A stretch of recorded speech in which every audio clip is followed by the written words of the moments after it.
सकाळची मॉर्निंग पहा किती छान झाली. मस्त कवळं ऊन पडलंय. नमस्कार मंडळी, कसे आहात तुम्ही? काल मी टाकली होती मुगाची डाळ भिजायला, कारण की सर्वांसाठी नाश्त्यासाठी करणार होते मी मुगाचे धिरडे. मग एकाकडे डाळ वाटून घेतली आणि एकाकडे चहा ठेवला. मस्त सर्वांसाठी गरमागरम धिरडे केले. सगळ्यांचा नाश्ता वगैरे झाला. मिस्टर गेले ऑफिसला, शार्वी पण गेले स्कूलला. मग थोडासा निवांत वेळ काढून मी पण नाश्ता वगैरे केला आणि अंघोळ वगैरे झाली. दुपारचा टाइम कसा गेला कळालंच नाही.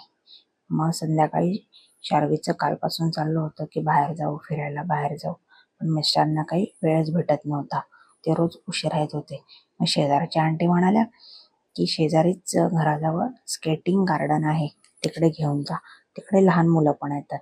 मग आलो, फिरत फिरत पाहिलं तर गार्डनही खूप मोठं होतं आणि छान होतं. पेरेंट्स पण सगळे आले होते मुलांचे आणि मस्त ते गंमत पाहत होते. मुले छान खेळत होते.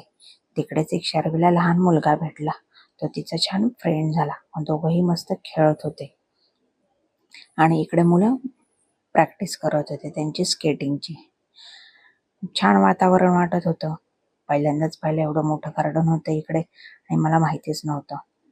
मी कसं संध्याकाळी पण मुलांना आणलं, थोडं फ्रेश वाटतं, हो की नाही?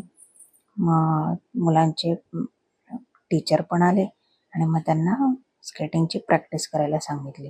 पहिले तर त्यांना स्ट्रेचिंग सांगितलं. सगळे मुलं करत होते, तर शार्वी त्यांचं पाहून मस्त करत होती. येत नव्हतं पण त्यांचं पाहून पाहून ती छान करत होती. मागेच लागली माझ्या की मला पण स्केटिंग पाहिजे, पण आता तिला कोण सांगणार, तू अजून लहान आहे. घरी जायचे तर मला वेध लागले होते, कारण की संध्याकाळी 6:45 वाजून गेले होते. स्वयंपाकाची पण तयारी करायची होती, पण शार्वी काय घरी यायला तयार नव्हती. कसंबसं तिला मनवलं आणि सांगितलं की उद्या आपण परत येऊ. मग काय निघालो घरच्या रस्त्याने. रस्त्यामध्ये पण तिची मस्ती चालू होती आणि बडबड करत होती, मला स्केटिंग पाहिजे, मला हे पाहिजे. मग काय घरी येताना माझ्या डोक्यात तोच विचार, आता काय स्वयंपाक करायचा? तुम्हाला पण पडतच असेल ना संध्याकाळ झाल्यावर काय स्वयंपाक करायचा? माझंही तसंच काहीतरी होतं.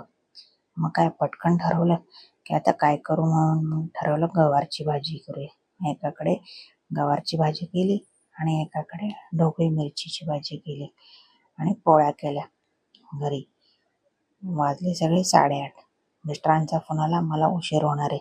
मग काय आम्ही मस्त जेवण करून घेतलं आणि मिस्टर आले 10:30 पावणे 11ला. मग त्यांनीही जेवण केलं. रात्रीचा दिवस तर असाच गेला. चला भेटूया नेक्स्ट ब्लॉगमध्ये. तोपर्यंत बाय बाय.